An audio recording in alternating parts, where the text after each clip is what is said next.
ഞാനിന്ന് കാണിക്കാൻ പോകുന്ന നേരത്തെ നമ്മൾ പോയിരുന്ന റിസോർട്ടിൻ്റെ തന്നെ വിശേഷമാണ്.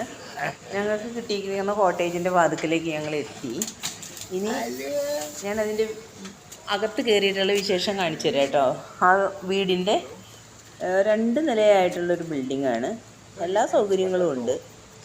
അപ്പോൾ അതിൻ്റെ വിശേഷങ്ങളിലേക്ക് പോകാം നമുക്ക്. ആദ്യം ഡോർ ഓപ്പൺ ചെയ്യട്ടെ.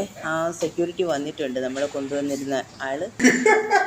നമ്മുടെ കാറ് പാർക്ക് ചെയ്തിട്ടേക്കണം. നമ്മൾ ഗേറ്റിൽ കടന്ന് കുറച്ച് മുന്നോട്ട് വന്നു കഴിയുമ്പോൾ കാറ് നമുക്കവിടെ ഇങ്ങോട്ട് അലൗഡ് അല്ല, അവിടെ പാർക്ക് ചെയ്യണം. പിന്നെ അവരുടെ വണ്ടിയിലാണ് നമ്മൾ ഇങ്ങോട്ട് കൊണ്ടുവരുന്നത്. ഇത് കിച്ചണാണ്. സ്റ്റൗ അല്ല, ഇത് ഇൻഡക്ഷൻ കുക്കറാണ്. കോയിലാണ് അതിൻ്റെ അകത്തുള്ളത്. ഇത് വാഷ് ബേസിനുണ്ട്, അവിടെ മൈക്രോവേവ് വെച്ചിട്ടുണ്ട്. പിന്നെ ഫ്രിഡ്ജുണ്ട്.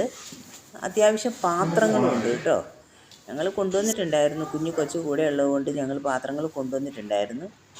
പിന്നെ ഇത് ഇരിക്കാനുള്ള സോഫയും കാര്യങ്ങളുമൊക്കെ ഉണ്ട്.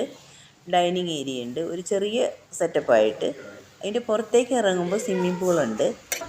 ഇതാണ് പൂള്. നമുക്കിടെ നല്ല പ്രൈവസിയാണ്. തൊട്ടപ്പുറത്തും ഇപ്പുറത്തുമൊക്കെ കോട്ടേജുകളുണ്ട്, വീടുകളാണ്. പക്ഷെ അവർക്ക് ആർക്കും നമ്മളെ കാണാൻ പറ്റാത്ത രീതിയിലുള്ള നല്ല ഭംഗിയായിട്ട്. ഇതിൻ്റെ അക്കരയും കാണുന്നത് ഇതേപോലെ തന്നെയാണ് കേട്ടോ. ഇത് കുറേ ആൾക്കാർ വാങ്ങിയിട്ടിട്ട് റെൻറ്റിന്, ഡെയിലി റെൻറ്റിനായിട്ട് കൊടുക്കുന്നതാണ്. വാങ്ങിയിട്ട് താമസിക്കുന്നവരും ഉണ്ട്. തൊട്ടടുത്ത് തന്നെ കാണുന്നത് കടലാണ് കേട്ടോ. അപ്പോൾ അതിൻ്റെ ഇപ്പുറത്തേക്ക് മാറുമ്പോൾ ഇവിടെ